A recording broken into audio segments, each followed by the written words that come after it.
Kakawin Ramayana adalah sebuah kakawin atau syair yang berisi cerita Rama dan Sita, ditulis dalam bentuk tembang berbahasa Jawa kuno, juga dibuat di Mataram dulu pada masa pemerintahan Dyah Wahyudi sekitar tahun 820 sampai tahun 822 Saka atau sekitar tahun 870 Masehi.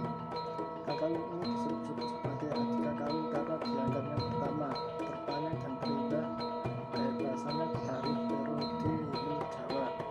Di antara kakawin-kakawin Ramayana lah yang selalu menduduki tempat terhormat, misalnya lebih tinggi dari Arjuna Wiwaha, lebih tinggi dari Mahabharata, dan lebih tinggi dari Bharatayuddha.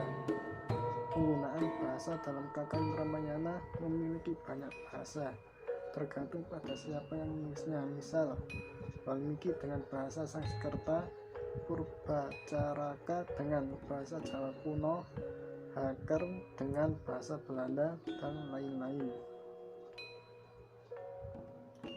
Jumlah salinan yang diselamatkan memberi kesaksian mengenai popularitasnya.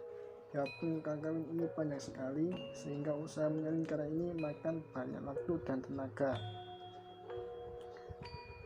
Kisah ini pernah dan masih digemari sekali oleh rakyat di seluruh Asia Tenggara.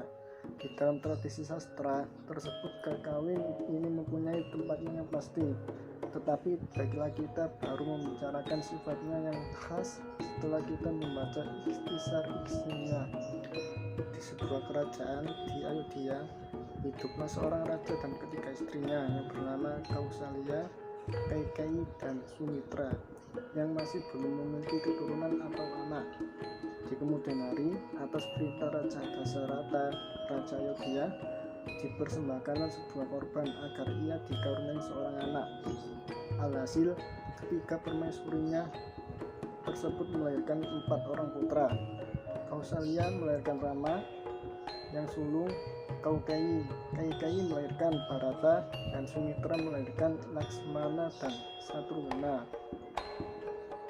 Gambar di samping adalah silsilah keluarga Raja Dasarata. Permohonan Resi Wiswamitra. Sesudah mereka menjadi dewasa, Resi Wiswamitra memohon bantuan kepada Rama untuk mengalahkan para raksasa yang mengacaukan pertapaannya. Biarpun dengan agak segan, Raja Dasarata mengabulkan permohonan tersebut. Lalu Rama disertai adiknya Laksmana berangkat dalam perjalanan di pegunungan. Penobatan Rama sebagai raja. Sekembalinya Rama dan Laksmana dari Mithila serta mempersuting Sita sebagai istri Rama, di Ayodhya diadakan persiapan dan bertepatan dengan upacara penobatan Rama sebagai raja. Tetapi Raja Dasarata diperingatkan oleh Kaikeyi di Bharata bahwa menurut suatu janji yang pernah diberikan sang raja kepadanya, Bharata lah yang akan mewarisi tahtanya. Terpaksa Raja Dasarata pun mengalah. Rama, Sita, dan Laksmana meninggalkan keraton. Dasarata meninggal karena sakit tidak jauh dari waktu tersebut. Setelah memperhatikan jenazah ayahnya, Bharata berangkat mencari Rama dan ingin membujuknya untuk mengambil alih kerajaan. Akhirnya ia berjumpa dengan kakaknya di gunung Citrakuta, tetapi Rama tak dapat dibujuk untuk kembali ke Ayodhya. Ia menugaskan Bharata untuk memegang kekuasaan kembali sebagai raja, lalu memberikan bajunya kepada Bharata sebagai lambang kekuasaan, dan kemudian Bharata memohon diri kepada Rama agar ia dijadikan sebagai raja. Bharata pun mendapat persetujuan dari Rama. Pengembaraan Rama, Sita, dan Laksmana. Selesai bertemu dengan Bharata, Rama, Sita, dan Laksmana meneruskan pengembaraan mereka dan tiba di hutan Gandhaka, tempat mereka membunuh seorang raksasa yang bernama Wirada yang menyerang mereka. Sesudah itu mereka menetap di pertapaan Sumitra dan menjalani kehidupan sebagai petapa. Senjatanya hanya mereka bawa untuk melindungi pertapa-pertapa lainnya. Kemudian muncullah bernama Surpanaka, adik dari raja para raksasa yaitu Rahwana atau Dasamuka, mengembara di hutan dan berjumpa dengan Laksmana.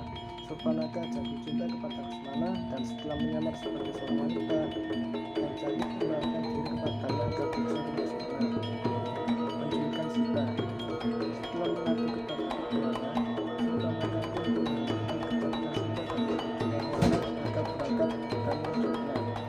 Rahwana meminta bantuan kepada Marica, tetapi Marica berusaha agar Rahwana membantunya karena kekuatan Rama dan nasib menyedihkan yang akan menimpa semua raksasa yang akan melawannya. Tapi akhirnya Marica setuju. Ia berjanji untuk membujuk Rama dan Laksmana sehingga mereka menjauhkan diri dari Sita yang lalu dengan mudah dapat menjadi mangsa Rahwana. Marica sambil menyamar sebagai saka kidang emas mendekati pertapaan. Sita sangat terpesona dan meminta kepada Rama untuk menangkap hewan itu baginya. Rama meninggalkan Sita dan mengejar kidang itu yang selalu berhasil meloloskan diri. Ketika akhirnya ia berhasil dipanah, ia menjerit-jerit lalu menginap seketika. Sita mengira bahwa Rama berteriak untuk minta tolong dan ia mendesak Laksmana untuk melihat apa yang terjadi. Tetapi Laksmana mencurigai adanya tipu daya dari pihak para raksasa. Sita menuduh Laksmana berwatak pengikut dan bahkan ingin mencari keuntungan dari kematian kakaknya. Ketika Laksmana pergi, datanglah Rahwana yang menyamar sebagai seorang pertapa. Lambat laun ia memperlihatkan wajahnya yang sesungguhnya dan melarikan Sita lewat udara. Tangis dan jeritan Sita tersebut didengar oleh burung Jatayu yang pernah bersahabat dengan ayah Rama. Ia menyerang Rahwana sehingga melukainya, mengajukan keretanya dan menopang Sita ketika jatuh. Tetapi dengan bukannya sebab itu, Jatayu tidak memadai kekuatan Rahwana yang memotong salah satu sayapnya, merenggut Sita dan menerbangkannya ke Lengka. Di sana ia merayunya, tetapi sering ditolak. Menyelamatkan Sita. Setelah mengetahui apa yang terjadi, Rahwana mengutus para raksasa untuk membunuh Hanuman. Tetapi mereka semua dikalahkan dan bahkan anak Rahwana sendiri bernama Aksa tewas dalam pertempuran. Rahwana memberi perintah untuk membunuh Hanuman, sekalipun itu diprotes oleh Wibisana yang menginginkan Rahwana adalah seorang berita agar kebal. Hanuman memuji-muji keutamaan Rama dengan bangga bercerita tentang kepahlawanannya dan mengakhiri wayangnya dengan permintaan agar Sita dikembalikan. Sekarang Rahwana memberikan perintah agar Sita dibakar hidup-hidup. Para raksasa membungkus ekornya dengan bahan-bahan yang mudah terbakar dan menyalakannya. Dengan ekornya yang menyala-nyala, ia melompat, meloloskan diri dan tak lama kemudian keraton dan seluruh kota terbakar. Setelah memohon diri kepada Sita, Hanuman kembali ke Gunung Malyawan dan menyerahkan surat Sita beserta menikahnya kepada Rama. Indrajit membawa berita kepada Rahwana bahwa Rama telah tewas karena panah Indrajit mengenai Rama. Kemudian Sita diantar ke medan pertempuran dari jauh. Ia melihat Rama terbang di tanah dan terjawab oleh panah ular tersebut. Menjelang fajar, para resi turun dari surga untuk memberi penghormatan kepada Rama dan memintanya selaku Dewa Wisnu dalam suatu nada pujian panjang. Selesai nada tersebut untuk memutuskan semua impian yang ada dalam badan Rama dan Laksmana. Kesehatan mereka semua dipulihkan kembali oleh Garuda. Pertempuran yang berlangsung terus menerus. Kedua raksasa, Dhumraksa dan Akapana dikalahkan dan ditewaskan oleh Hanuman. Setelah itu, Rama, Laksmana dan Sugriwa maju menghadapi Rahwana. Laksmana terkena oleh panah Rahwana yang bernama Amoga, tetapi ia disembuhkan oleh Wibisana dengan ramuan yang diambil Hanuman dari Dewa Indra. Setelah pertempuran yang berlangsung sengit antara pasukan Rama dengan pasukan Rahwana, akhirnya digunakan oleh pasukan Rama. Kemudian Hanuman diutus oleh Rama ke Ayodhya dan memberitahukan kedatangan Rama, Sita dan Laksmana. beriwa dan di sana akan melukai mereka dan akan menjadikan mereka untuk beberapa hari. Hari berikut mereka semua diangkut dengan kereta pusaka yang ajaib itu. Setiba di Ayodhya, Bharata dan Kausalya, ibu Rama tampil menyambut mereka. Dengan upacara resmi mereka disambut, sedangkan rakyat riang gembira. Diadakan pesta meriah sekedar untuk merayakan kembalinya mereka dan terkumpulnya dengan sanak saudara. Rama dan Sita pun menyerahkan diri kepada Kenten bersama yang kini dinemukan kembali. Setelah 10 hari pesta berlangsung, para tamu memohon diri untuk meninggalkan Ayodhya. Dengan terharu, Sita mengucapkan rasa terima kasihnya kepada Dewi Jata. Mereka semua pulang ke rumah masing-masing.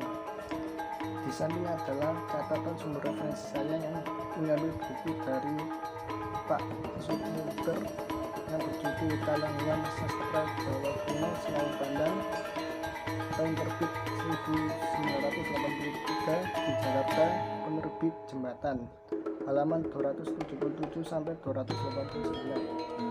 Sekian dari saya. Apabila ada kesalahan kata atau bacaan kata, mohon dimaafkan. Wassalamualaikum warahmatullahi wabarakatuh.